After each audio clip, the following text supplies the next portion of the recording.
my name's Abinadi. My wife's going to come in and she's just going to chill out with me. So she's going to jump in and correct anything I say. She's like my Siri. Every husband needs a Siri. But very privileged to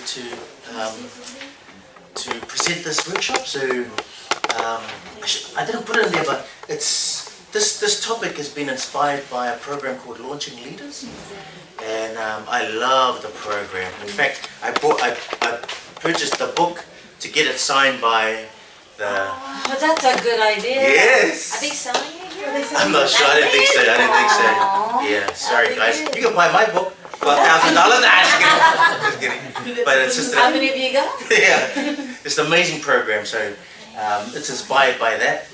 And yeah, so I hope by the end of this class, you'll be able to pick up some extra tips on how to have better relationships. And it's any relationship, whether it's at work or your marriage or even friendship. So yeah, I hope we do all right today. So yeah, so I thought I'd just share a couple of minutes about myself so you know who's talking to you.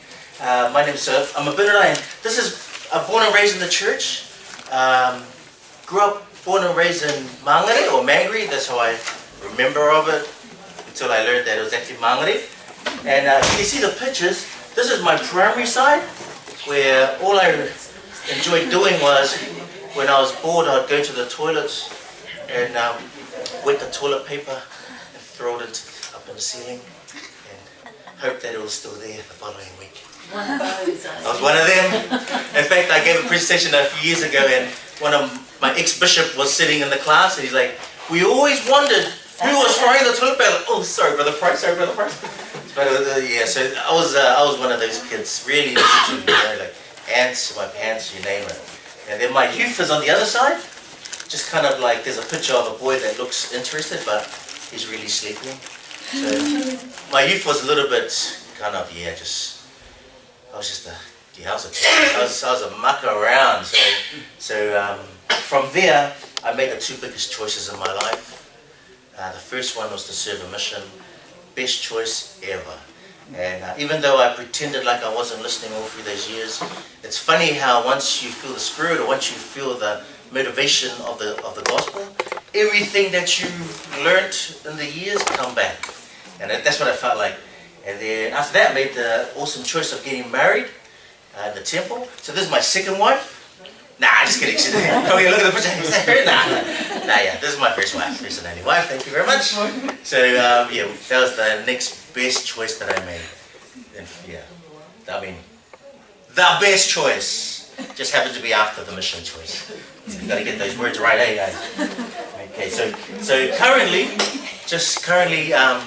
my wife and I, our calling is that we look after the FSY. I don't know if you've heard of the FSY before, for the Strength of Youth program. So we look after Auckland, and we had 1,000 something youth at King's College, and that's the second time we've run it. So we've also had the blessing of being called as the Pacific Area Advisory Couple. So we've got 17 FSYs around the whole Pacific, and my wife and I look after all the couples of all the FSYs. So we've been blessed to kind of visited some, and we're going to visit another one next year. So yeah, exciting times. We get to be with the youth in the YSA.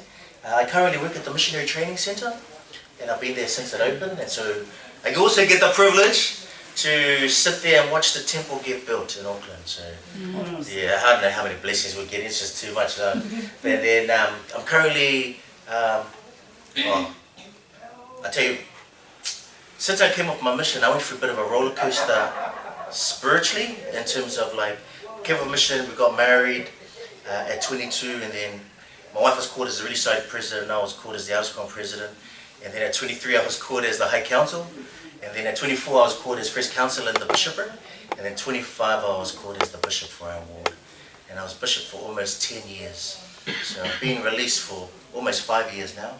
So we've had a bit of a roller coaster. So after I got released, not long after, we were called into the FSY program. So it's been an amazing spiritual roller coaster ride, and I'm all about enjoying the journey. And obviously you can see my childhood, so I'm always tutu, so I know exactly like where I was when I was there. So I'm always trying to trying to hype things up. So yeah, so I was there for my wife's wonderful post-grad graduation. So I've currently got one more year before I finish my degree. So all about learning, hey, all about learning. So that's a bit about us. Okay, so for us, we're just talking about the top tips of becoming a highly effective communicator.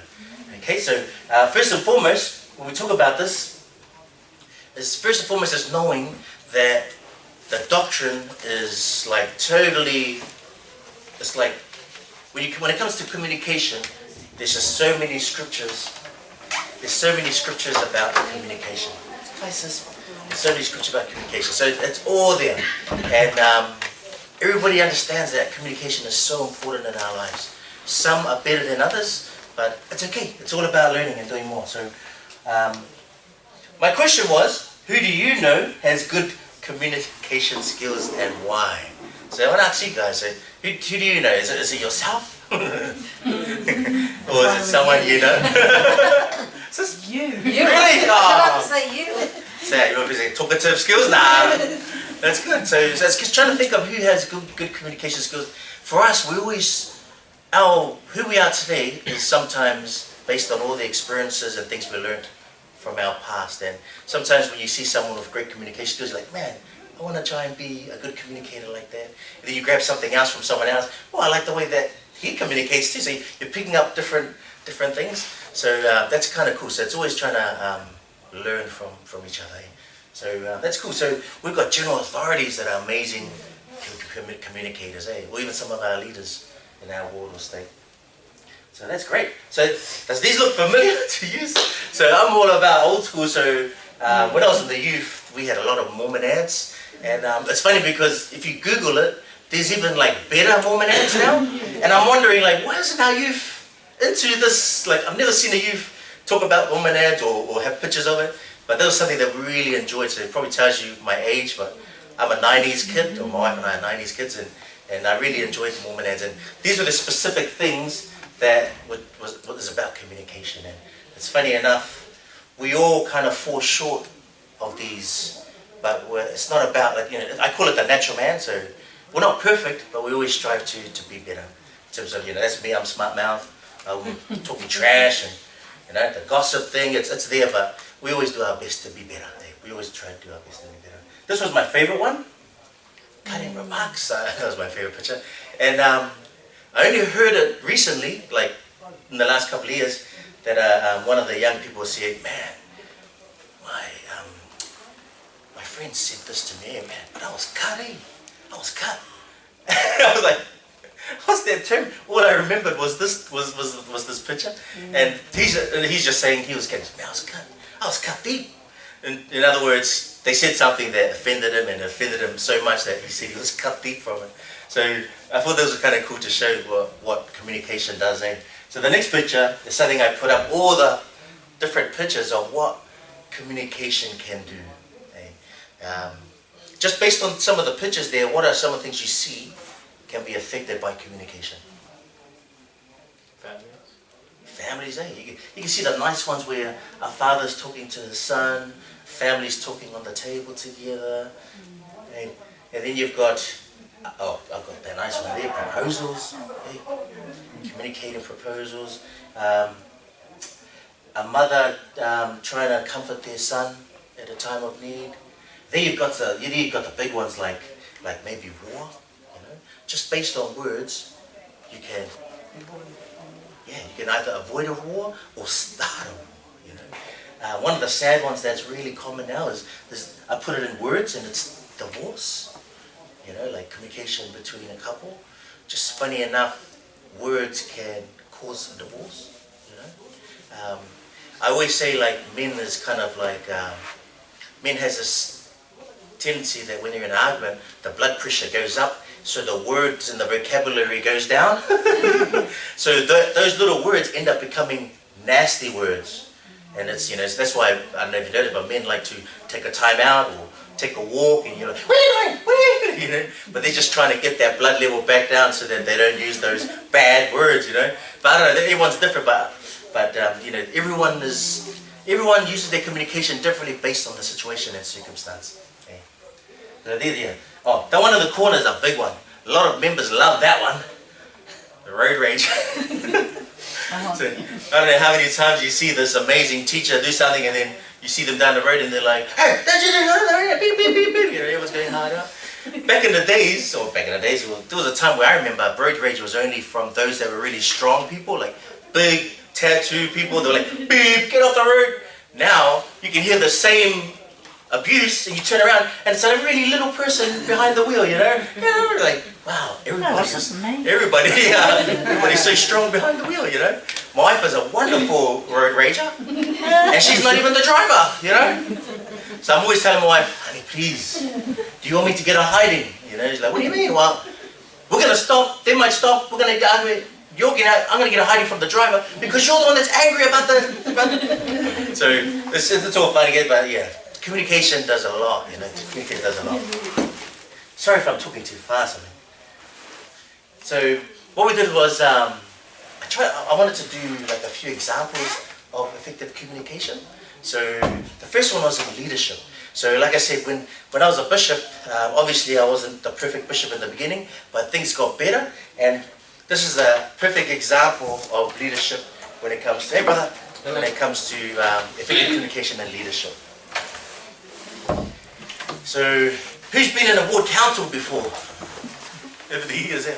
So, our ward council could be amazing or could be non-effective. And this is an example of what it's like if your communication is not effective. And I call it the pass it on effect of someone that receives all the communication and all he or she has to do is pass it on. So as you can see, that's a dead fountain because maybe the first person passed it on and it didn't carry on from there. How many times, like we could be in a ward council, everyone feels good, there's such a good feeling and we all go, break, let's go. And then I go see a member, hey, do you remember that thing's going to come up soon from what sister thing? What are you talking about? Go see them, oh, did we get the activity on Thursday? What activity? You know? They're like, okay, we just had this amazing, you know, we'll see a member did I think come to see you about the assignment to do the cooking. What cooking? Tomorrow, you know. Communication is so important. This is an example of what's it like to have good, transparent communication. You know, from the top to the bottom. If the ward council communicated like that fountain, you know, how great could anything be? So based on what we say. So I went hard and I thought, see all the people that's in the background there? That's all the members that's attending everything because the ward council is communicating like that fountain. You know?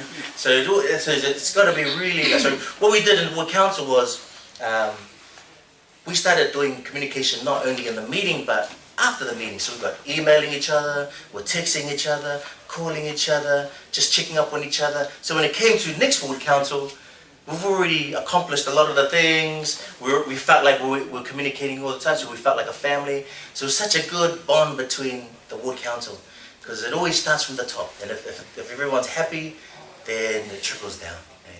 So that's like an example of leadership, like communication and leadership. So I thought of another little example of what it's like to have good communication at work. And I didn't put a picture there, but these are some of the things that can be good at work. So these three things are really important at work. One is transparency, being able to communicate regularly to each other. I have like the perfect example because I'm at the MTC and I look after all the operations of the MTC, from catering to the cleaners to the passports, the visas, the transport, everything physical I look after. And if I'm not transparent with my manager and my MTC president, things can go downhill. Something as simple as a last-minute ticket that's been changed, and a missionary needs to go the day before, and if I haven't told them, then that missionary misses out on that flight.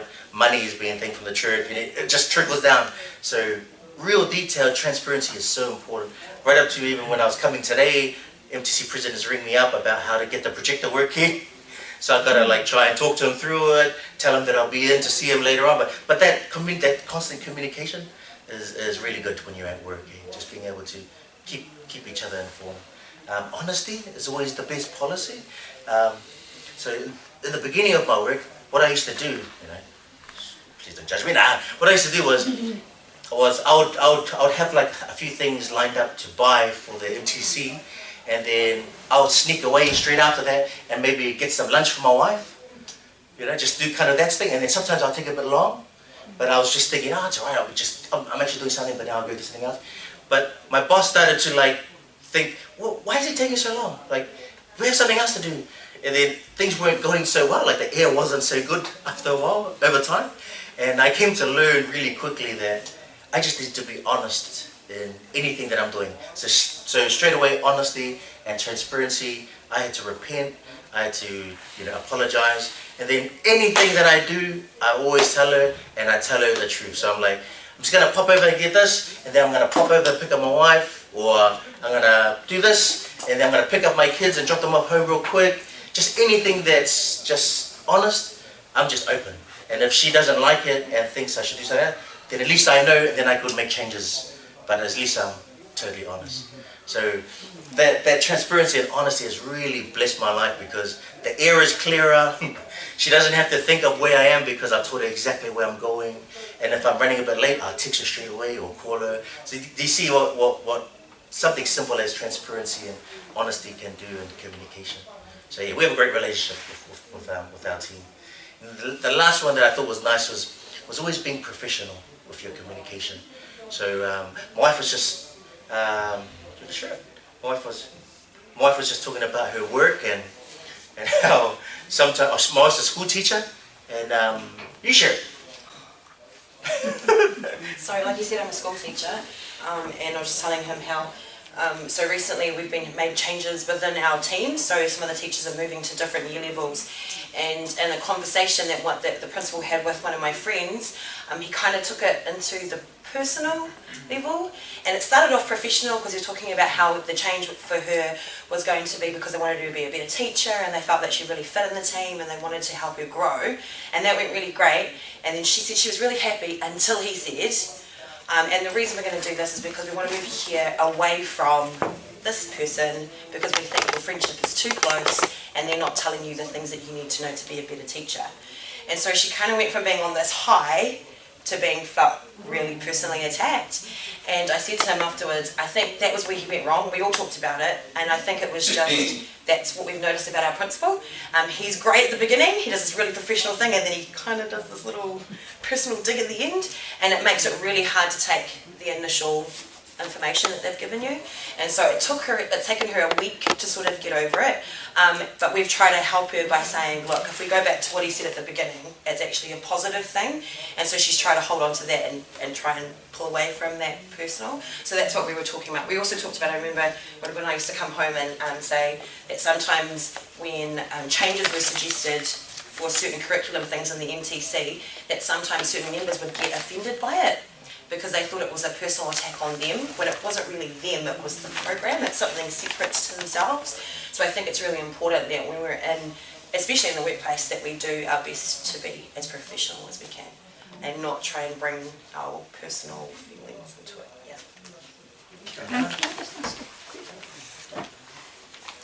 Did your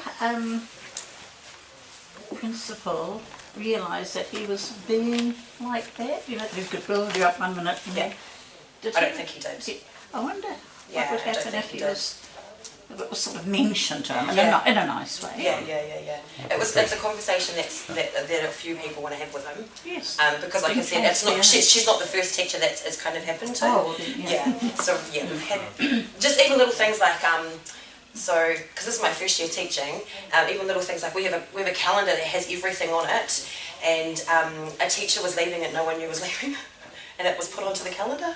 And she happened to be my friend, and I saw it, and I messaged her and I, oi, what's this? And I circled it and sent it to her, and she goes, is that on the calendar? And I went, yup. And straight away she was like, I asked for this to be, keep quiet until a certain time. And it was just, yeah. So I think there's a little bit of absent-mindedness that goes with that as well. So yeah, it's really important, I think. Yeah. Great.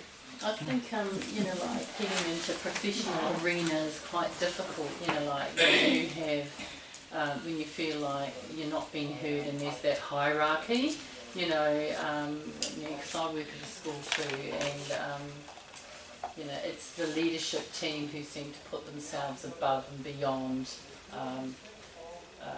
reproach, ultimate decision makers, and sometimes you feel like, you know, you've expressed and communicated a concern that you have, but it doesn't get met with any consideration simply because it comes from a teacher. And I think so it's easy to either shut down, you just are silent, you stop communicating about that, or you keep communicating about that when the opportunity arises. So I think my question is how to stay effectively communicating your concerns or your perspectives to progress a kind of a more productive initiative, because you're at the rock face and you know what it's all about, in the face of that, you know, really knowing that they actually want you to be quiet about that, you know, like, so what do you think? You know, no, yeah, it's interesting, you know, in the workplace you have you come up against this a lot. Definitely. But I think being a member of the church actually gives you some clarity and some confidence in actually speaking out about some things that just seem to be really visible and in your face, so to speak. So I think that's the good thing about the church, is that it does actually give us confidence and clarity, you know. But what do you do when it is met with that barrier? Yeah, definitely. We'll just hear from you soon. Look, we had that problem in our school, and I was the NZVI rep.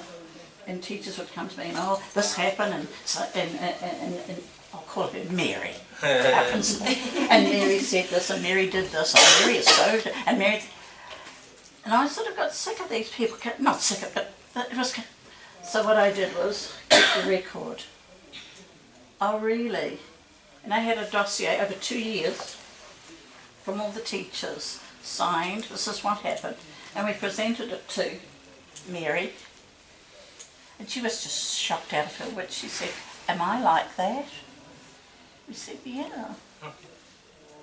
Well, you know, the next day, she was just a changed person. She said, I am a real nasty person. And once she was made aware of it and had the evidence there, she didn't realise how nasty and horrible she was being. She wasn't listening to us, but she listened to a dossier which was, and she said, you know, if this was made available to the NZEI, I would be sacked, I would never get another job. We said, well, no, we don't, that's not what we want. She turned out to be the best principal I've ever worked with. That's good, that's good. So cope with it, don't let it go. Yep. I guess we're talking about how we relate in our church work is probably important, isn't it? And we got our jobs. I think somewhere in the professional area you've really got that subject confidential, isn't it? When they're talking about personal things. And in our church callings, there's a lot of things that are quite confidential. So priesthood leaders need to be aware of that. Everybody, you know, that doesn't. So we don't. We need to respect other people's, their space and their personal situations. So I just say in that area of professionalism, whether you own the business or whether you're working in the church or you're working for somebody else, you know, being somebody's confident is very important. Yeah. That's awesome. It's awesome to hear from you like that. Yeah, just the last question for me is that, you know, like when you feel like, you know, do you have initially, when it seems like you meet with the opposition or you might be challenged, do you in the first instance have an emotional response? I just want to ask if you do and how you manage that. Good question. About not taking things personally. It's actually not about you. Yeah. No. It's not taking things personally and being able to, what is it that people do to not act from that space? You know, is it just me? No. Okay. Did you have a response? I've got a question that may possibly be your response. It was to something that you said about how separating the incident or the situation from the actual person themselves, so they don't have that emotional response, and dealing with it in that professional dossier type scenario. But my question was, would it be more productive to separate the situation from the actual person, so that person doesn't feel personally attacked, rather than whatever the behaviour was, so separating them from even the behaviour, and just to resolve any negative emotions involved with that, and conflict, to just calm the conflict down, make peace happen immediately. I'm not just talking in professional. I guess you can be professional in marriage. I mean, you know, we are striving to become gods and goddesses. So just separating that person from the actual incident, so they're not on the defensive. So my question is, would that be more productive because of the situation where her colleague was separated from? It wasn't her that was being critiqued. It was the actual what was it? The procedure. It was that thing. Yeah. Yeah, I think everybody's, the struggle's real, isn't it? I think everybody, it's funny because each situation is different by its circumstance, and I think for us as members of the church, we're so lucky to have the Christ-like attribute that we have, but at the same time, we can't let that be run over, if you know what I mean. Like, we still have to be professional and do things right. Like, for example, a little example is we got a renovator to renovate our unit, and he ended up taking off with $20,000. And the Christ-like attribute will be like, oh, I forgive you. Walk away, turn the other cheek, you know. But sometimes that's not the case. We still need to be professional. So we still took him to court. We still brought him over. We still spoke to him like a normal person, and we still want to get the money back. So you're still trying to be Christ-like, but still trying to be professional at the same time. Otherwise, we'll be so Christ-like that we end up, okay, I'm living on the street now because everything has been taken away. So, you know, sister, like you've got a wonderful situation. It's just, I don't know, maybe based on your own circumstance, your own professional. I think you might be able to know how to go about it. I don't think we might have the answer for you, but I think you might be onto it in terms of your circumstance. If I said this, would this cause this? I know what they're like. They probably will try and get me out. You know, this just trying to find the right way to approach each circumstance. Like the principal here could be prideful, and the teachers might know that. So it could be another way to approach it. You know, so I'm not sure. Every circumstance is different.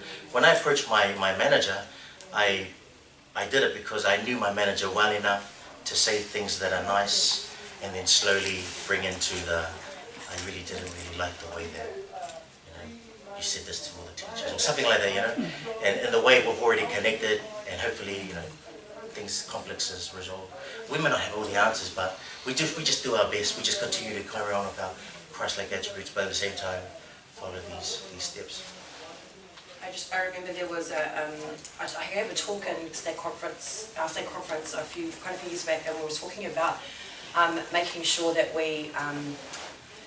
it was talking about women in the church, and making sure that when we go to ward council that we use our voice. And I think about that when it comes to, and that's where I thought about what you were talking about. I think we're taught in the church that we need to, that when I always felt when I was really study president that I was representing my sisters, and if I didn't go to council with either something to contribute, I was wasting my time. I was wasting their time. And so I feel it's the same in our professional lives, that I feel if we at least get the opportunity to voice it and say, this is how I feel in a professional way, and if they choose to ignore that, at least I feel I've said something. So a few years ago, there was a decision that was made in our ward. I was in the ward council, and the same thing happened. A decision was made to do with something that I didn't agree with, and it was Bishop that had actually said, we're going to do this. And I said, I didn't actually agree with it, and I gave the reasons why. I was the only one that said it. Everyone else quietly at the end of the meeting said they agreed with me, but the decision was made that we were going to go ahead with what Bishop decided we were going to do. And to this day, that decision is still in place, but I felt like I've said what I've had to say. I don't agree with it. The Lord knows I don't agree with it, but because the Bishop has decided this and everyone's backed him, I'm just going to go with it. And so I feel that's what it is when it comes to those situations. As long as we don't, because that's what Satan wants. Satan wants us to sit and stir and continue that conflicting emotions in us. He doesn't want us to actually go and say to the person, you've really done this to me and I want you to be up front. Because since, like I said, this teacher wasn't the only teacher that was affected. I've had conversations with other teachers that have had the same thing, and I just said to them, I think you just need to go and tell them how you feel. And at least you have said your piece, and if they still choose to progress with whatever that decision that's been made, at least you feel like you've been heard. Or well, not heard, at least you feel like you've voiced it and it's out there. So I feel like that's what it is. And if they don't voice that opinion, that they perhaps don't agree with something, then they're not being honest. Yeah. It's, like I said, every circumstance is different based on the power of each profession. Yeah. I mean, obviously the most professional way to go about it is to go see HR, confidentially make a complaint, Yeah. eventually get there. But then you just don't know. You could have some power players that are above the HR. So you're just go through some of the most, but depending on the circumstance. What if you did offend them by talking to them and make them worse that way? Like if it was you that got offended. No, for example, if you do talk to the manager about your issue, or you did tell them how you feel about them, and it will create an actual conflict within work, the air would be actually more cloudier. Exactly, we know that circumstance as well. Eh? So I feel it's really on your own. What's the word? Your own discernment on what you feel would bless your life. If you feel that that person is not gonna, if it's gonna get worse, I think you should be discerned to find a way to get it there without them getting crazy. I know exactly what you're like. Workforces are like that. That once you say something, you're at the bottom of the pile, or they'll find a way to get you out. So it's really being able to discern each situation. And if it's really not going to make it work, I always believe in making sure that you're okay, you know, with the gospel, with the Savior, and with your work, with the people that you're actually helping. Because sometimes you can't change what's above us. I know exactly what it's like in my past. I used to work for Housing New Zealand, a lot of issues like that. Can I just say, I've had experience where I've worked nationally on lots of different projects. So as a woman, as Māori, as isolated and amongst others who probably have all this other stuff behind them, I think what's really important, and I totally agree with what everyone's saying, you know, have your say, do it in a professional and honest way. But I think the important and the key that I have learnt over the years is when you leave the meeting or where the conversation has taken place, is that your behaviour fits what has transpired. And what I mean by that is just, if things did not go your way or the way you felt it should go, don't leave and make it bad afterwards, because people are still watching you. And I think that's been the success that I've found in what I've been able to be involved in, is maintaining that professionalism, maintaining the standards that we know within the church. And, you know, we've all reiterated having peace within yourself. And so, although the conversation may not go well, that you maintain that. And I think sometimes we can learn from that as members, because we do know, but we come out with a bit of arrogance, we come out with, oh, that was not the great way. And your man kicks in, yeah. And so I've just learned, be strong, but be firm and just be honest. Thank you, sister. Thank you, everyone, for your comments and your concerns. But yeah, that's awesome. So I'm gonna move on to the next one, because this is my favorite one. So the next one is effective communication in relationships. So first and foremost, you're probably already professional at communicating in relationships. So I'm going to give you some tips, and it started off with a great man named Marvin J. Ashton. He was in the Quorum of the 12 back in the days, and a professional businessman, member of the church, had approached him, and he had just kind of told him, hey, Elder Ashton, I've been able to help so many people in my life and in my profession, and been able to help members, you name it, been able to just help everyone. But somehow, my son doesn't listen to a word that I say. And now that's, obviously, the greatest communicator can't even get his son to listen. And now that's just said, okay, just tell me in detail what's your day like. And the father went on to say, well, I get him up for seminary, go back and wake him up because he's not ready, and I eventually get him out, get him to seminary, come home, I tell him if he could clean his room, make sure his stuff's ready for school, get his homework done, make sure he has breakfast, and make sure he's on time.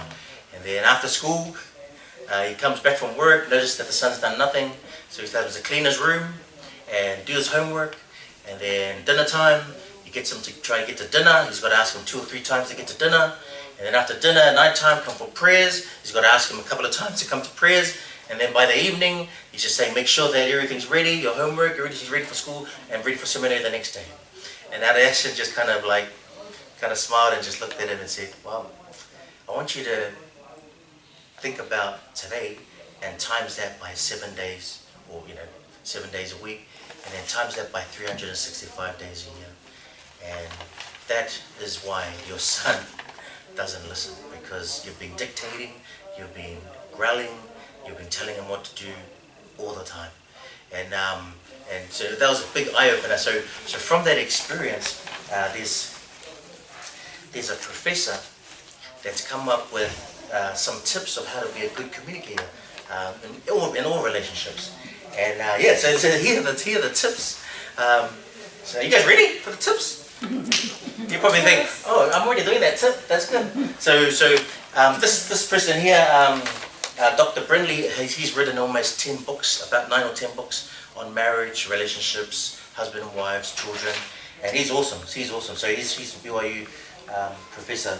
So the very first thing in terms of communication is, and all of them's got to be done in the same. All of them's got to be done by hand in hand. You can't just do one part and think that that's the way to communicate well. So the first one is superficial. And so what I want to ask you guys is, what is superficial to you? What does superficial mean to you guys? Just on the surface, not too deep. Yes, that's right. So it's all the small talk, the weather, And it's funny because when I was a teenager, I used to tell everyone, man, I've got heaps of friends. Now I realize I can determine who's my friends and who's my mates. And I just realized all my mates are the superficial, where it's just small talk. Hey, good game, cool, see ya.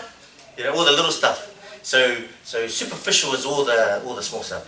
Apparently they said that superficial communicators are usually males and mostly husbands.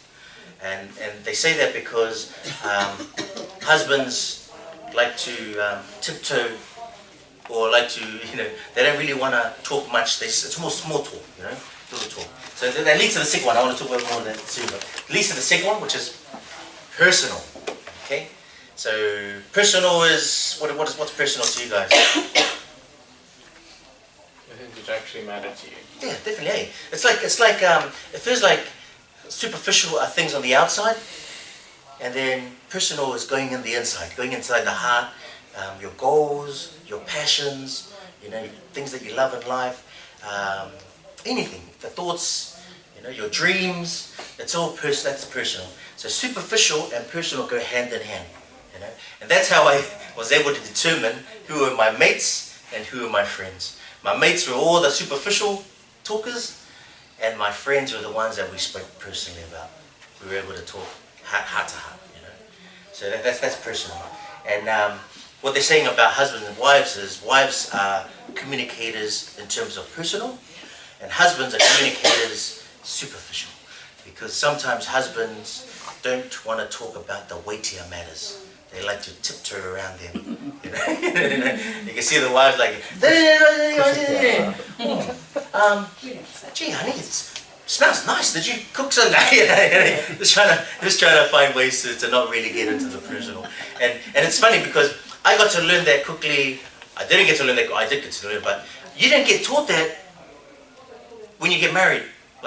Like us males or us Polynesian boys, we grew up not talking much, respecting more, less talking.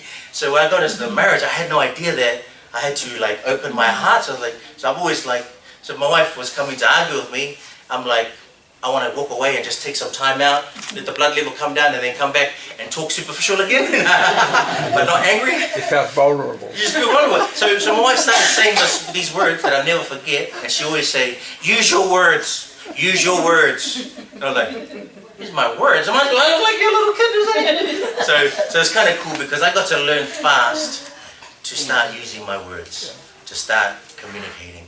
And I had to humble myself because the relationship was way more important than anything else. Okay, so I'm not the perfect communicator, but I definitely come a long way.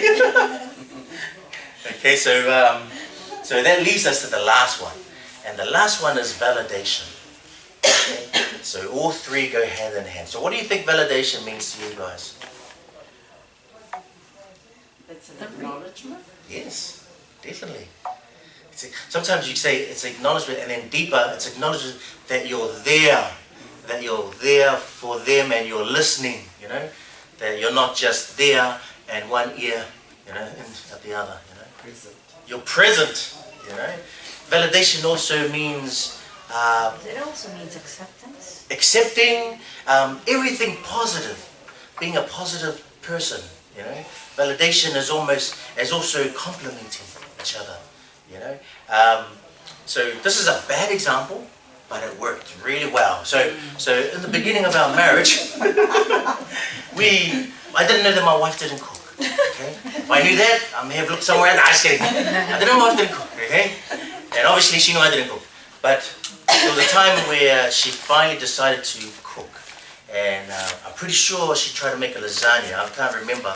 And I remember looking at the food. I say it's the lasagna. I can't remember. I remember looking at that, and I ate it. And I looked at it and I said, "This is the best lasagna I've ever had." You know. And it was kind of cool because everything she started making, even though I was struggling to eat it, like, this is the best chicken, whatever this is. Nah. And it was kind of cool because my wife got to share later that my first reaction meant a lot, you know, that maybe that if I was negative or straight up, maybe she probably wouldn't have wanted to cook for a long time. But her cooking skills just got better and better and better. Now it's the best, for real. Like for real, okay? So that was like an example of validating each other. When I was bishop, obviously, you know, because I was only young, I would always use her like she was like I always go to her like when we get home, like, "Hey, what you think of was my remarks all right?" In the ward.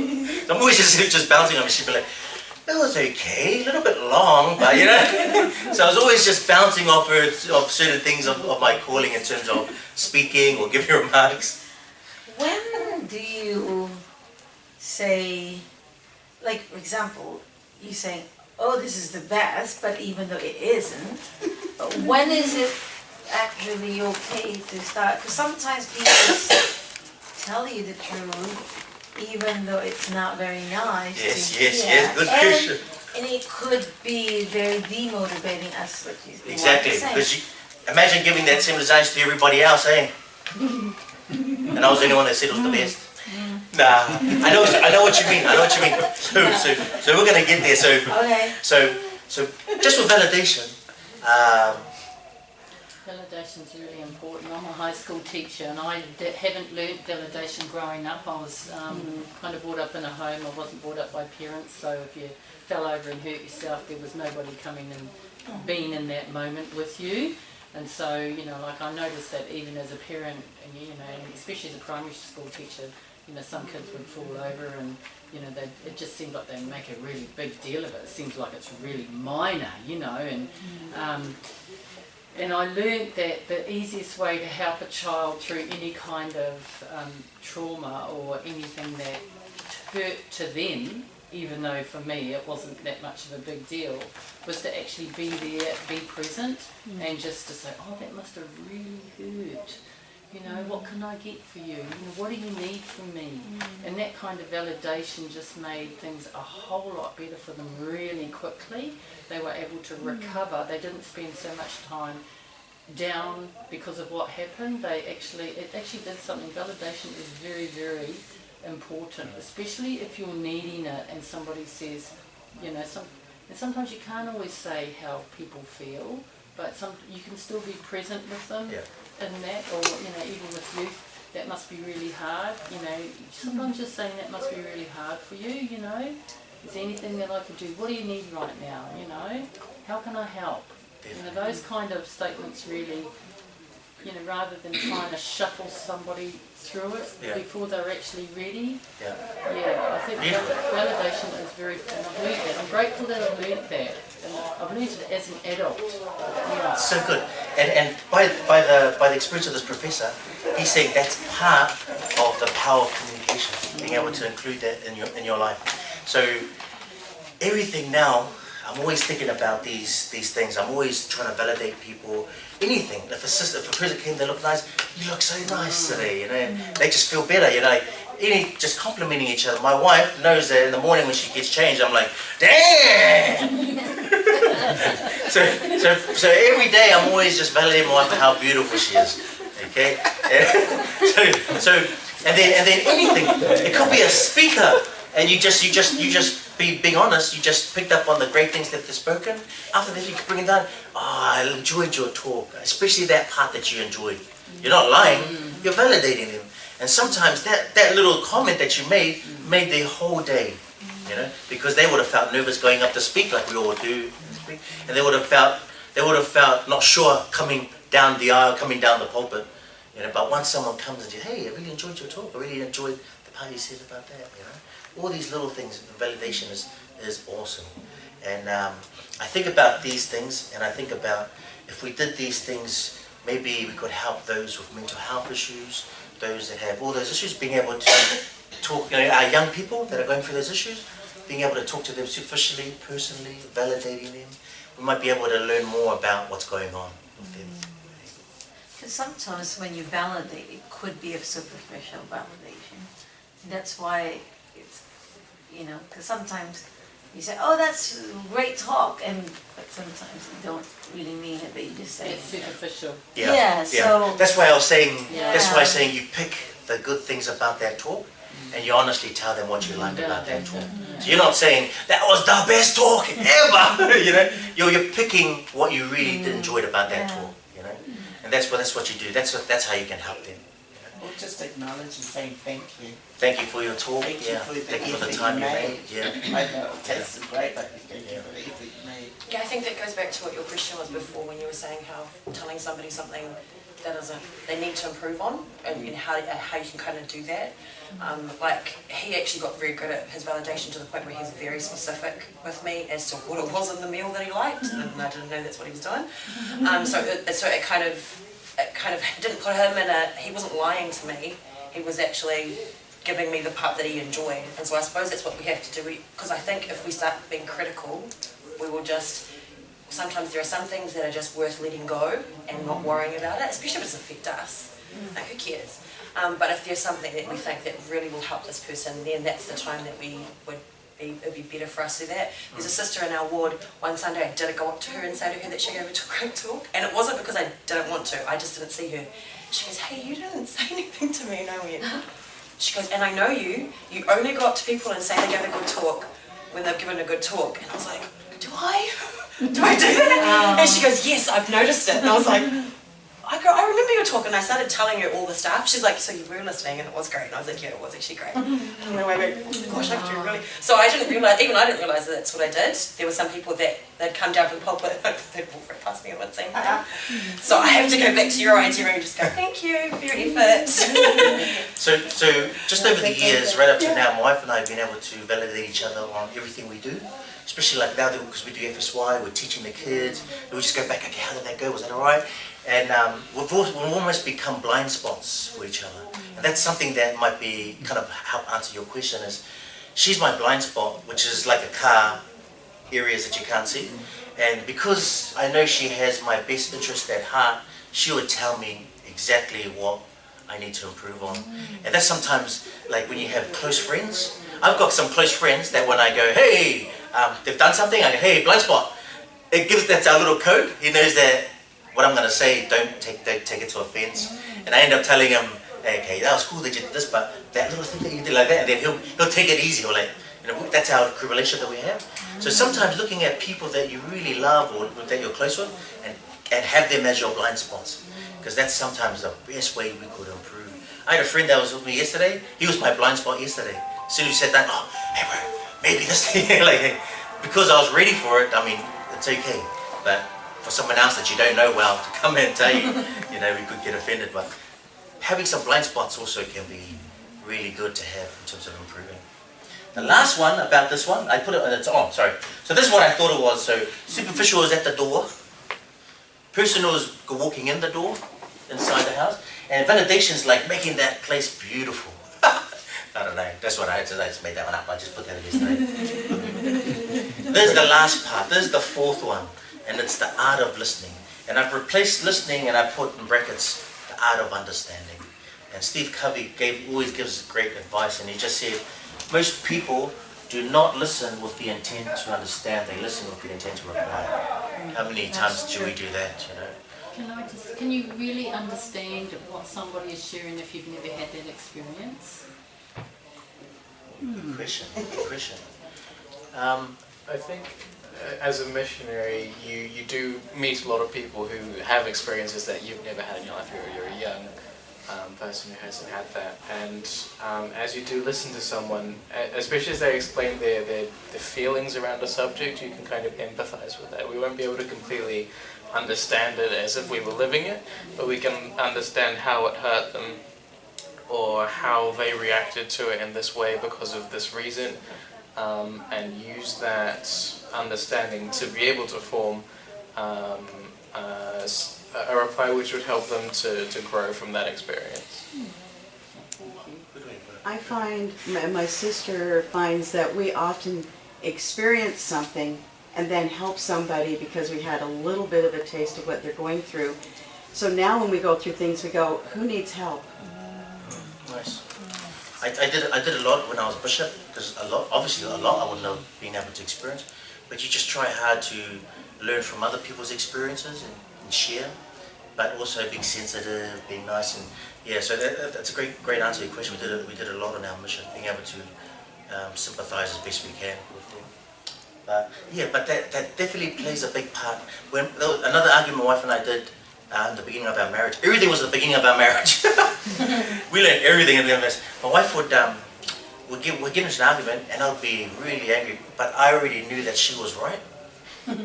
But I had to use my words, and I had to help her understand what I was saying. So I told her when I finally was humble enough, I said, I knew you were right, I just didn't like the way you said it to me. And that's usually something that a lot of males don't like to admit. And I had to just use my words. And it was kind of cool, because then she's able to like take a step back and think, okay, maybe I need to talk in a different manner and not just, you know, well, I told you it was right. I'm the same way in marriage, and I've learned that.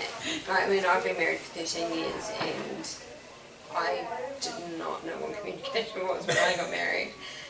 And that like sums it up so well, because I know that for me, there's been so many times that I've listened to be able to say, no, but you did this, more than to actually listen to understand how my husband was feeling. And I know that my husband's the same way as you, that it was the way I said it that was the issue, not the What you said. bigger issue. Like, yeah. And sometimes it takes ages for us to actually Yeah. explain that. So we're either gone for a walk, we come back superficial, tiptoe around it, until we actually open up and say exactly what happened. So you've been walking a long time now. Yeah, I've been tiptoeing for a long time. Very, but I'm still that's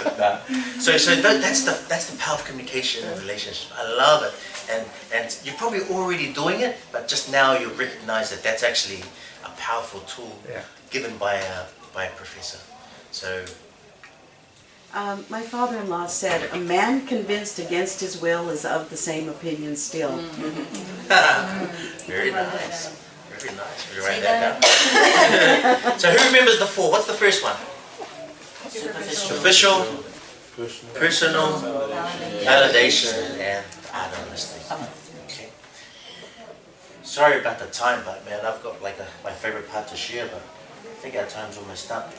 But the last part was effective communication and storytelling. So really quickly, how much do you think this ball's worth? $5, yeah? 12. If it's at Rebel Sport, probably $70, $80. Trade me. How about This how one? about a pair of old Jordans? Oh, they'll probably go for 2.5. Probably hundreds. Yep. Okay, well, let me change it up. What if I was to tell you that same ball was the finals ball at 2017 NBA Finals? 1,000? Does it change its value? Yeah. Definitely, eh? Definitely. How about if I told you that was Michael Jordan's last pair of NBA shoes that he wore? So this little example is just the art, it's just kind of the art of storytelling, being able to put a story with what you're going to sell or the product. Because imagine they were the same products, but if you weren't be able to put a story on it, it's not worth as much. So that's the power of storytelling. So the question on is like, I don't know what that time is. Keep going. So You got 2 minutes. So, No pressure. do you want to give me 5 minutes to do the last part? Yeah, Okay. yes, yeah, Okay. we're good. So with this, because we've got lunch, eh? Because storytelling, so I'm going to skip this one because I was going to ask you what are some stories you remember. But one of the stories I remember was the goose that lays golden eggs.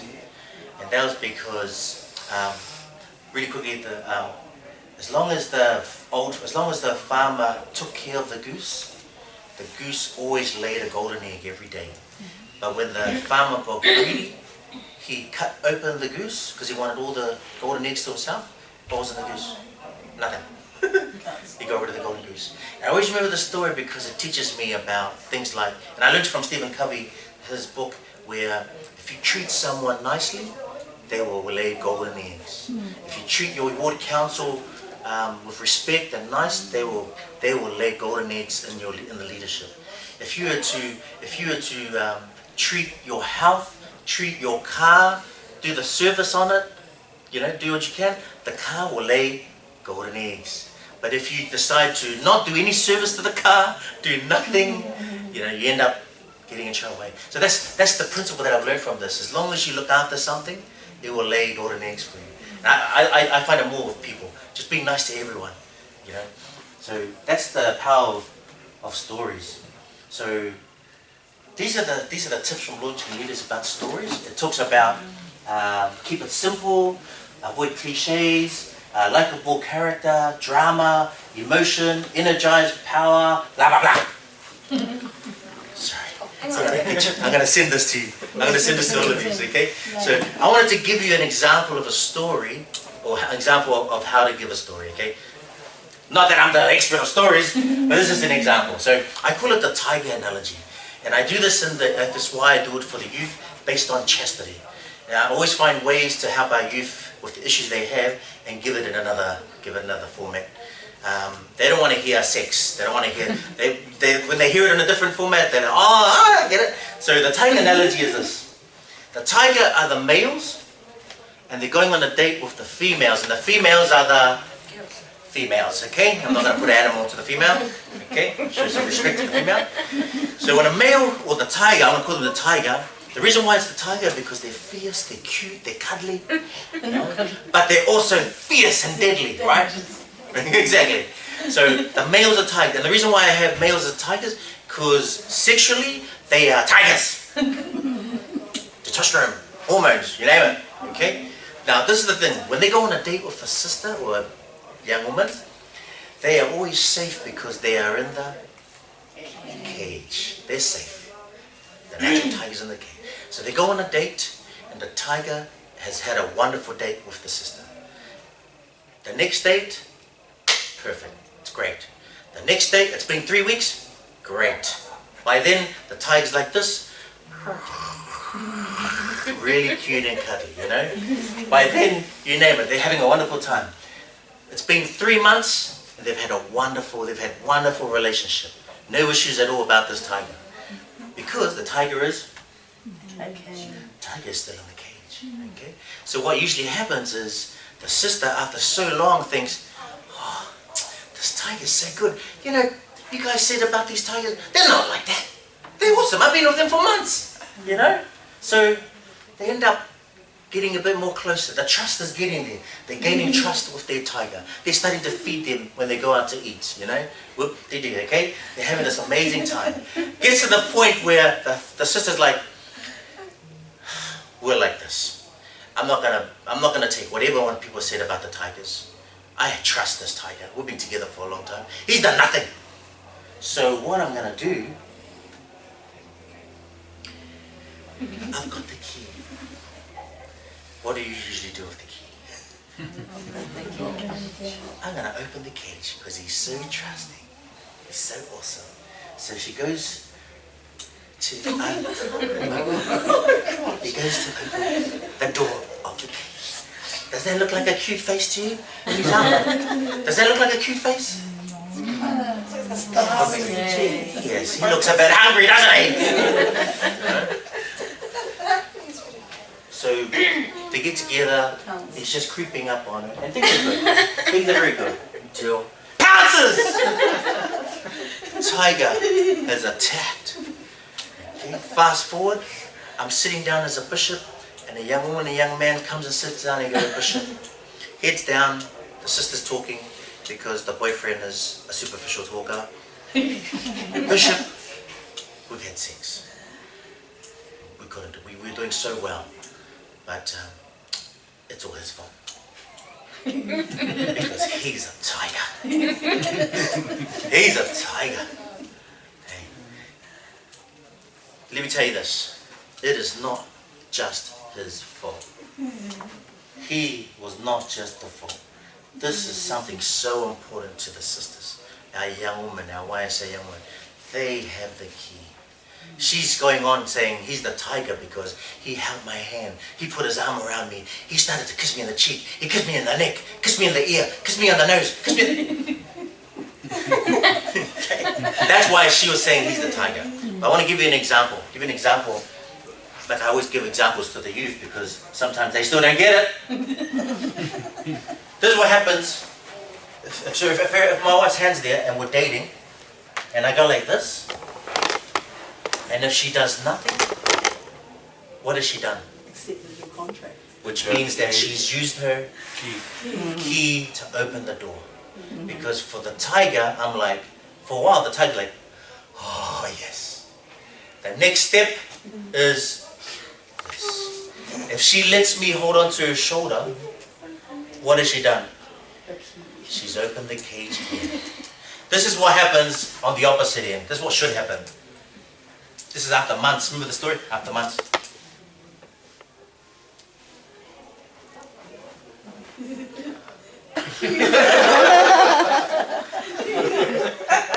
The moment the sister doesn't use her key, the tiger goes back to the cage, locks it, and goes back to her. If the tiger loves her so much, he will continue to stay safe in the cage. Some tigers are horny buggers.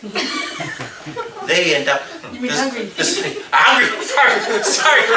I changed the analogy back to the real thing. They're hungry fellas. And you know what? That's how I talk to the youth. I tell them straight how it is. They're so hungry that they end up leaving the sister because they're tigers. And what happens is this poor sister ends up finding another tiger, And if that tiger's a hungry tiger, sometimes based on her past experience, will end up using her key because of her past trauma experience. Do you understand? And that's why we always teach our youth, for boys, stay in the cage. Sisters, throw your key away. Nah, just kidding. Don't throw it away. You got to use it one day, but make sure that you make sure. Okay? Do you understand the analogy? Do you understand the story?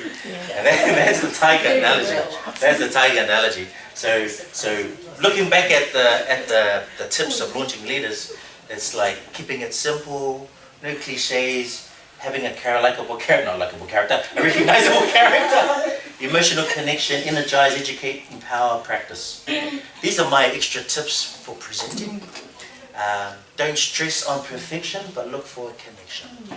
Like, you look at our presentation today, and you could pinpoint, or you could nitpick on all the little things that I probably didn't do properly or said properly, but that's not the point, because you don't want to stress out because you end up not being a presenter. So I look for a connection, not for perfection. The second one is humor, and everyone has their own little thing, but to me, when I see people laugh, I know that the walls have gone down, I know that they're listening, so I'm always looking out for everyone's face, like, to make sure you're connecting with us. Okay, and the last one, it really helps to be memorable. We have youth that come and see us years later, and they're like, "Brother Lameko, tiger!" They remember the analogy, then they'll remember the lesson. If Did you give that tiger analogy in your recent FSY? Yes. Okay. Do you always do FSY? We have been. Did you do the no-no square? No, that's the way I say it, the no-no. We don't do the no-no square. Yeah. I'll give you an example of memory. We chose one of our young women from FSY, and this is an example of remembering. I don't know if you remember me, but I was in 2017 FSY. Such a blessing in my life to have known you both, and excited to say that I see my papers in by the end of this week. I'm so happy. Been preparing for the last 5, 6, 7 months. Basically, my friend left last year, and I was like, right, I'm ready to go. And I've been saying, like what you've said at FSY for how long? Like, I just want to get out of here, brother and sister Lameko. That was another catchphrase for mission. Too much advice, so I just said, get out of here. I wanted to again just show and share my love and appreciation for you both and the examples that you both are to me. I know now that I'm a princess who is destined to be queen, and that key for that tiger is staying in that cage.